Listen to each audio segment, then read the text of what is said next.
Hello and welcome to National Focus. I'm Kimani St. In the headlines, Electoral Commission holds First Townhall meeting in Portsmouth. Workshop for multi-dimensional approach to poverty reduction gets underway, and Dominica Council on Aging gets set to recognize September as the month of the elderly. Stay with us for details of these and other stories after this. I've been in the business for over 16 years. I get up in the mornings and I look forward to having the next cruise ship berth on island. When the visitor steps off the ship, the first impression is me. And I believe that I need to put my best foot forward and to ensure that everything I do it to the best of my ability. Based on my recommendation, visitors go to various sites, restaurants, bars, and vendors. I take that responsibility very seriously. I would like that the guest receives the same service that I have provided to that individual or guest. This business is bigger than me. Everybody plays a role. The cleaner who cleans my bus, my mechanic who does my checks, those persons ensure that I provide a quality service to the guest.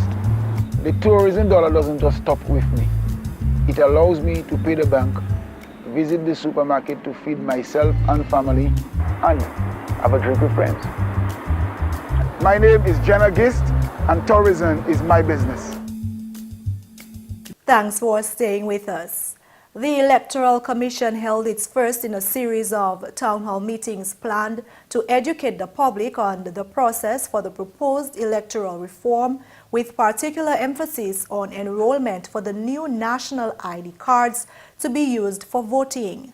The Electoral Commission met residents of Portsmouth and environs at the Central Cooperative Credit Union Conference Room on Tuesday. Chairman of the Electoral Commission, Gerald Burton, in his opening remarks, spoke of the Commission's objective to give all Dominicans the democratic right of free and fair elections, hence the need for reform. The Electoral Commission is the governing body for the registration of voters and to conduct elections. It is inevitable that the conduct of so significant a process as elections ought to undergo a review and an effort to bring it into the modern era. Those citizens and legislators who discussed and passed the statutes in 1951 and 1974 undoubtedly did so with their own circumstances in mind. Our population, small as it still is, it must have been even smaller then, and our communities much more intimate. Over the years, those who have had responsibility for the conduct of Dominica's elections have recognized the need for modernization so as to keep pace with our changing communities and the way our people live. Therefore, as far back as the 1980s, successive electoral commissions and chief elections officers have recorded the need for an improvement in the system by which voters are accurately identified and the voters list updated. Government has made available about $1.5 million for the modernization of the electoral process. This includes funding for equipment for the new voter ID cards and for the process of enrollment and confirmation of electors on the voters list. Burton explained that this new system was approved after the process for the multi-purpose identification card done under an OACS project was met with difficulty. The Electoral Commission was of the view that if we were to realize the objective of having a new identification system in place before the constitutionally due date for the next general elections, then it was not possible to await the conclusion of the OACS arrangements. The Commission therefore sought alternative suppliers of identification card systems and settled on a European company which had vast experience with the development and installation of such systems for a number of countries around the world, as well as for several international agencies. In the interim, the Commission urged the passage of appropriate amendments to the election laws so as to facilitate the implementation of the new system. As it stands, the legislation to enact the new electoral process is yet to be passed in Parliament as a result of disagreement from the parliamentary opposition. The Honourable Prime Minister recently commented that his government remains committed to passing legislation for electoral reform in Dominica. The legislation has been reviewed by the Electoral Commission, who is now awaiting Parliament for the amendment to be passed. The Commission undertook such review, and based on comments and suggestions of the Commission, the Electoral Office worked closely with the Attorney General's chambers in the finalization of the technical aspect of the draft legislation.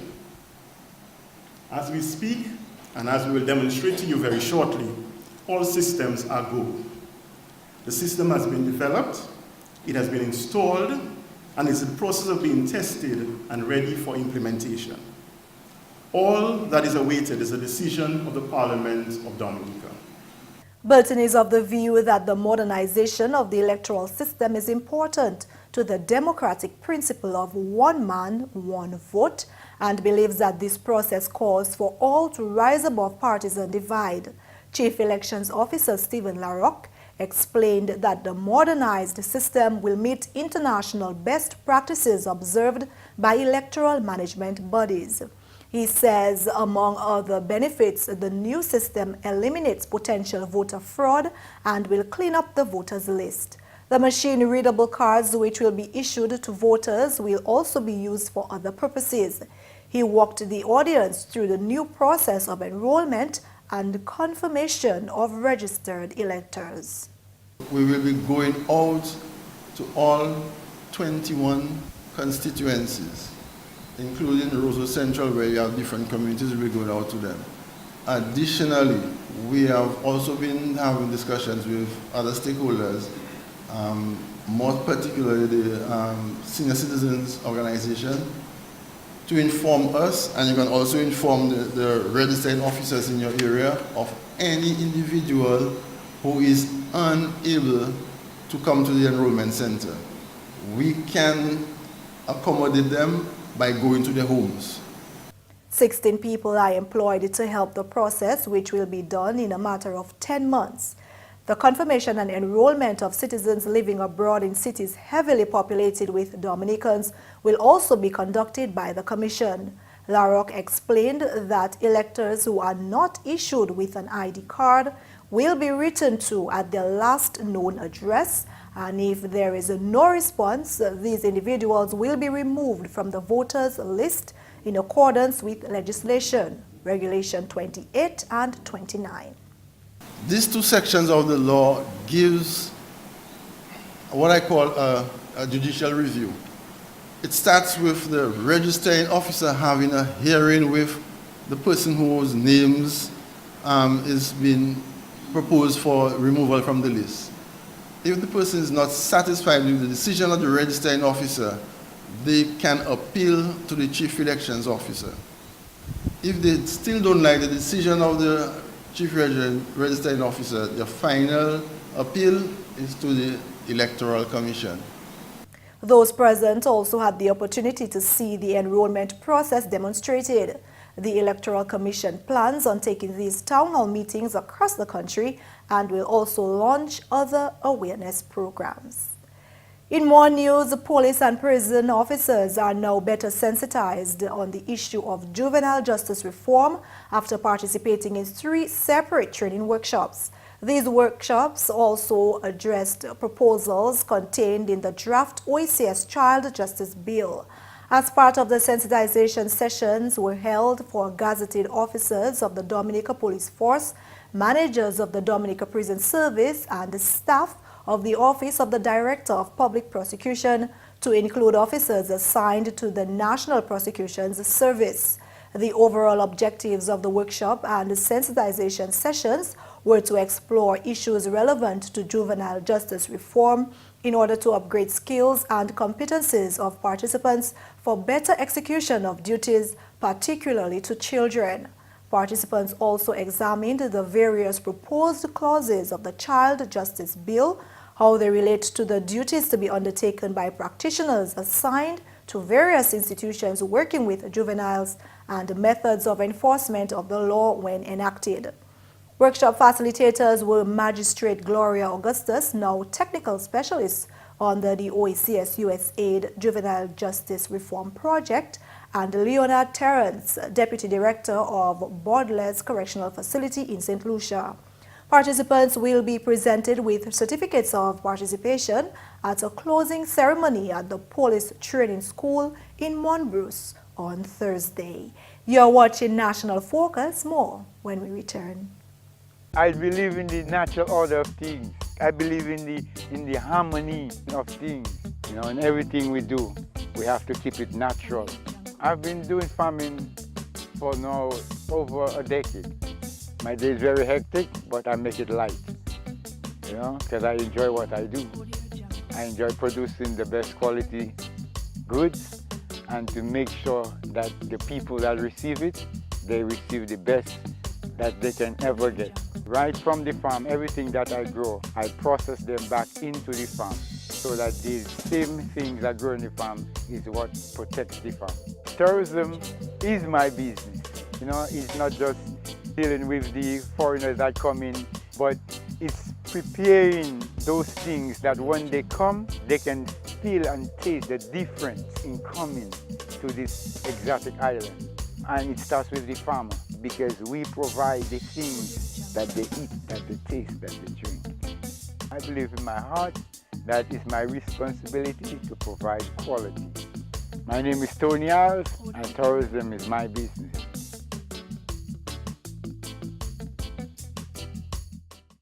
Welcome back. A three-day workshop which began on Wednesday will assist individuals to develop evidence-based qualitative data collection tools to support multidimensional approaches to poverty measurement in Dominica. The Poverty Reduction Project, which started in 2015, is geared towards supporting the introduction of a multidimensional approach that has been promoted since 2010 by the United Nations Development Fund. 5 countries will be participating in this project. These include Antigua and Barbuda, Grenada, St. Vincent and the Grenadines, St. Lucia and Dominica. Permanent Secretary in the Ministry of Social Services, Helen Royer, said that she is pleased to be part of a ministry working steadily to reduce poverty and creating a better life for all. The Ministry of Social Services, Family and Gender Affairs is proud to be associated with this project, as it is consistent with our mandate to deliver services aimed at alleviating the issues of poverty and to explore the best approaches to tackle underlying issues. We are pleased with the collaboration with the Ministry of Planning in this important undertaking. We are also grateful that Dominica is among the 6 countries to benefit from this project. She also noted that this timely project is consistent with government's growth and social protection strategy to reduce poverty in Dominica. It is also our expectation that the training received during these 3 days will assist us in taking stock of current social protection efforts in Dominica, and that the findings will assist the policymakers in providing the best solutions to change the social dynamics of our country. It is also timely and relevant because it is consistent with the government's growth and social protection strategy and the program plan 2017 and 18 of the Ministry of Social Services, Family and Gender. Poverty reduction is a priority, which is receiving excellent support from the government through a number of social safety net programs to include public assistance, care of the elderly, protection of the vulnerable population, protection of children at risk, among many others. Social planner Dr. Kira Paul revealed that this project will capture situations that affect localities, individuals, and groups. She explained the reason for the project. Multidimensional poverty is made up of several factors that constitute deprivations experienced by persons living in poverty. And I always use the example of health emergencies. Sometimes you may have a good enough saving on your account, and then you face with one health condition that, takes away everything in a matter of seconds and may even cause you to fall below the poverty line. So these deprivations we speak about, we talk about poor health, lack of education, inadequate living standards, lack of income, disempowerment, poor quality of work, and also threat from violence.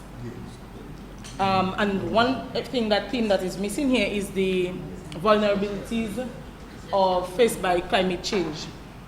The communities of Woodford Hill, Bagatelle, Silver Lake and Seneca will be piloted for this poverty reduction project. Facilitator for the 3-day workshop, Ezra John Baptist, says he anticipates a good workshop which should yield positive results. I'm looking forward to sharing your experiences and my experiences together, because ideally we're looking at a participatory approach, even at the training.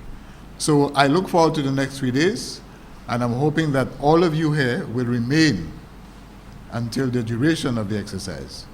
Because sometimes there's a tendency for us, some of us can come, some of us can't come, but it would be very useful if all of us would remain for the duration of the exercise. So with that said, I look forward to meeting you in the next few minutes so that we can go through this very, very terse and long agenda, and hoping that at the end of it all, we all will be better persons to serve the purpose of poverty reduction. This project is financed by the government of Dominica and the government of Chile, along with the United Nations Development Fund. The project is expected to end in December. Also this news time, Dominica will observe the 10th anniversary of Caribbean Wellness Day on Saturday, September 9, 2017, with the theme Love That Body, #GetFit, Caribbean Wellness Day is an initiative of the CARICOM heads of governments, evolving from a summit on chronic non-communicable diseases held in Trinidad in 2007. Caribbean Wellness Day is an annual event which provides an advocacy opportunity to increase the awareness of the non-communicable diseases burden in the Caribbean, mobilize and strengthen public, private, and civil society partnerships for addressing NCDs, and to promote country intersectoral activities in support of health and wellness. Every second Saturday in September is designated as Caribbean Wellness Day to draw attention to non-communicable diseases. This year's focus is on the youth ages 15 to 29, securing our future generation through healthy eating and saying no to drugs. The Ministry of Health and Environment will be observing a month of activities from September 1 to October 7, 2017. A month of activities will be launched on September 1 and will be three-pronged. The launch of Caribbean Wellness Day, the launch of 2 health education booklets on tobacco and diabetes for primary school students between the ages of 5 to 13 years, and a stakeholder consultation on tobacco which raises the awareness on the effects of tobacco and secondhand smoke on the body, the family, and the society. A beach sporting activity, social media campaign in collaboration with youth leaders are among activities planned. Other activities are being planned island-wide by the 7 health districts and other stakeholder organizations. And finally, this news time, the Dominica Council on Aging is gearing up for the launching of its calendar of activities in recognition of the Month of the Elderly. Under the theme Embracing the Elderly Everywhere, the Dominica Council on Aging, Inc. will observe the entire month of September as the Month of the Elderly. The Council's schedule of activities for the month are meant to lead up to the International Day of Older Persons on October 1, 2017. The DCOA believes that the most serious factors affecting the elderly involve abuse, neglect, and disrespect. In that regard, DCOA Inc. strongly advocates the inclusion of the elderly in all areas of life on the island, particularly where their wisdom and knowledge are recognized and appreciated. All of the Council's activities for the Month of the Elderly 2017 will seek in some measure to enhance the lives of the seniors in Dominica. The Council will seek to create awareness as to the ills facing older persons and provide moments of learning, teaching, sharing, caring, socializing, and fundraising. A main feature of the program this year is a prestige evening where the new board of directors will be officially inaugurated alongside its youth arm and a diaspora networking desk. Awards will be presented to a number of partners. A centenarian dossier will also be presented for the first time. A main feature to close the month is a Bite Guamun all-white affair.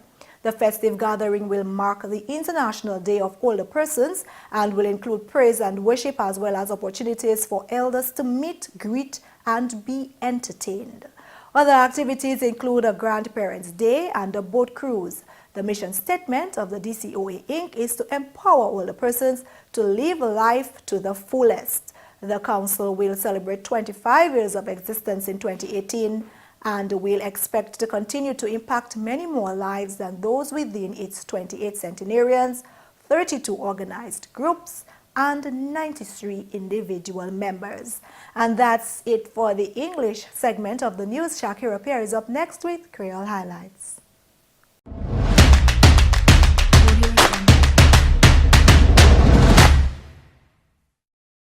Bienvenue à ce nouvel Creole, non, moi c'est Shaakira Pierre.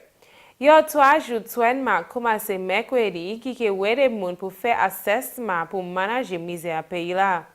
Projet ça là commencé à l'année 2015 et puis qu'a supporté projet qui Fund Development United Nations te vle pour mener depuis l'année 2010. 5 pays qui ont participé à projet ça là. Ces pays ça là c'est Antigua et puis Barbuda, Grenada, Saint Vincent et puis Grenadines, Saint Lucia et puis Dominique. Permanent Secretary à Ministre Social Services Helen Royer dit plaisir pour pas yon ministre qui a travaillé pour baisser misère pour faire la vie meilleure à tous. Il aussi dit traitement salaire qui fait un bon temps que le gouvernement a travaillé pour baisser misère à Dominique.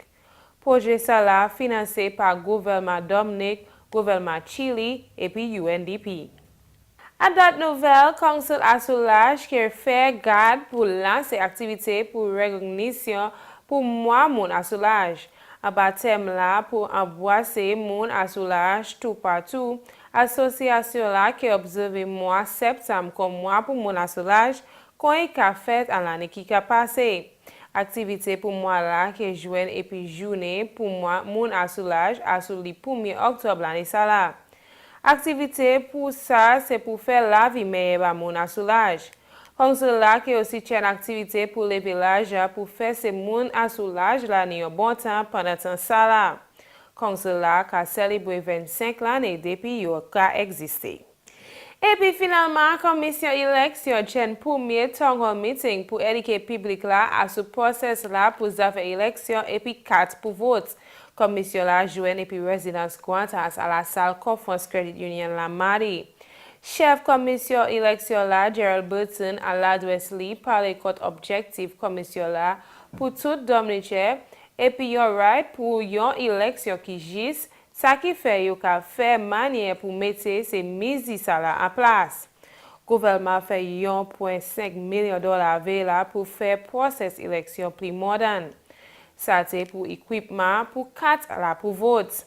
Burton dit système 9 ça là c'est approuvé après un process fait par OECS là. Premier ministre Honorable Dr. Roosevelt Scary dit gouvernement qui a fait commitment pour passer législation pour faire élection à Dominique. Commission là ni plan pour faire ces meetings ça là en toute communauté en pays là. Ça c'est tout pour Nouvelle Creole. Non, moi c'est Shaakira Pierre. Au revoir. Coming up next, tips for eating healthy on a budget. When you think about it, food is life. That's why people come to Dominica. They don't only come for the waterfall or the scenery or the views, but it's the flavor. Sometimes it is just what they can taste. The flavors that we have here, you can't find anywhere in the world. They are truly unique. I've been in business 17 years, and I see so many guests come and go. My business is to put a smile on their face and something good in their belly. Everything we serve here is local. It comes from all over Dominica. So we get fresh lettuce or vegetable or fish from Saint-Sauveur, all our product from the farm. Sometimes go on the farm and help them pick. The uniqueness of the experience is in how authentic it is. I heard the taxi driver promoting my plantain chips. I said, that's the best plantain chips I ever have. I don't have to go and put it on TV.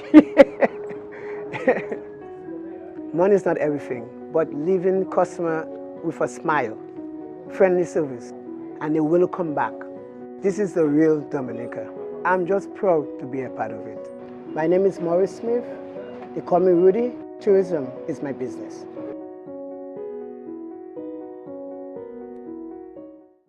A common excuse for not eating the healthiest is that healthy foods seem more expensive.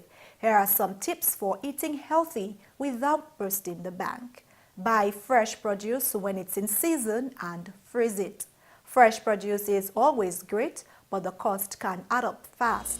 Stick with buying what's currently in season and consider stocking up when you find a good deal. Plan and prep meals ahead. Whether it's veggies for the week, tomorrow's breakfast, lunches, or dinners, prepping food in advance is a step in the right direction towards eating healthy. Repurpose leftovers. If you don't like eating the same meal over and over, consider repurposing leftovers into an entirely new and delicious meal. And that's all for this edition of National Focus. We always welcome your suggestions and comments. Drop us an email at gis@dominica.gov.dm or visit our website, news.gov.dm. Like our Facebook page, facebook.com/GIS News Dominica, and follow us on Twitter at GIS Dominica. You can also catch up on past National Focus newscasts on our GIS Dominica YouTube channel. From all of us here on the GIS News production team, I'm Kimani St. Thanks for watching and join us again next time on National Focus.